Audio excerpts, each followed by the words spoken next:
un cercle de deux manières différentes.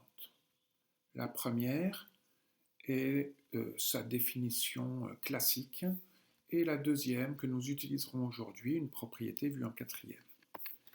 Si je prends la définition classique d'un cercle, j'ai besoin de connaître deux choses, son centre, ici O, et son rayon, qui est la longueur entre le centre du cercle, O, et un point de ce cercle. Et la définition est donc l'ensemble des points qui sont à équidistance du point O, c'est-à-dire l'ensemble des points M, tels que la distance OM est toujours égale à une certaine valeur appelée rayon. Si on prend cette définition, eh bien on a donc, quel que soit M du cercle, eh bien OM est égal au rayon. Maintenant, en sachant que le point O a pour coordonnées alpha et bêta, et le point M qui varie sur ce cercle a pour coordonnées x et y, eh bien on peut en déduire que la distance étant égale au rayon, bien sûr le carré de la distance est égal au rayon au carré, et donc eh bien x moins alpha au carré plus y moins alpha moins bêta pardon, au carré est égal à r carré. Et cela me donne eh bien, une équation qui est une équation cartésienne de ce cercle. Alpha, bêta et r étant fixés, eh bien, il n'y a qu'une équation correspondante à ce cercle, à bien sûr un coefficient près.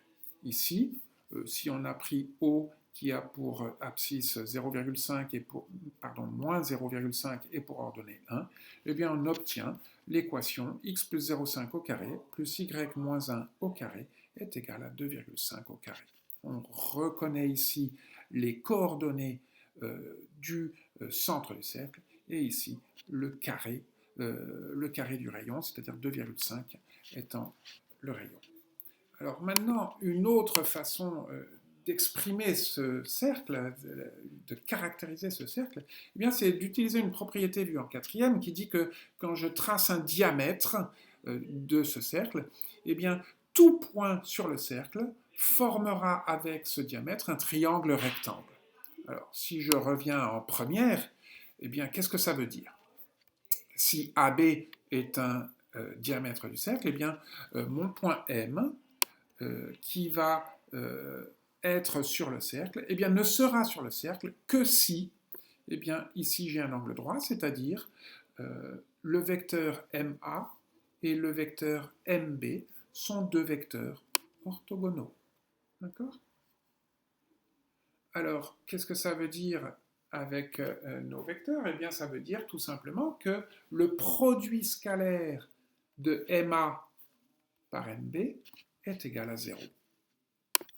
Et on peut donc caractériser ce cercle comme étant l'ensemble des points M tels que les vecteurs AM et BM sont orthogonaux, c'est-à-dire tel que le produit scalaire AM scalaire BM est égal à 0. Là encore, on va remplacer cette formule, cette égalité sur le produit scalaire par l'égalité correspondante sur les coordonnées des vecteurs.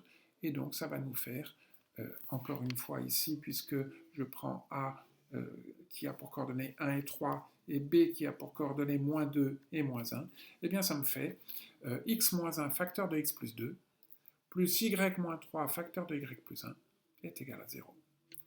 Et en développant cette égalité, on peut la laisser comme ça, mais en la développant, eh bien, on trouve x carré plus x plus y carré moins 2y moins 5.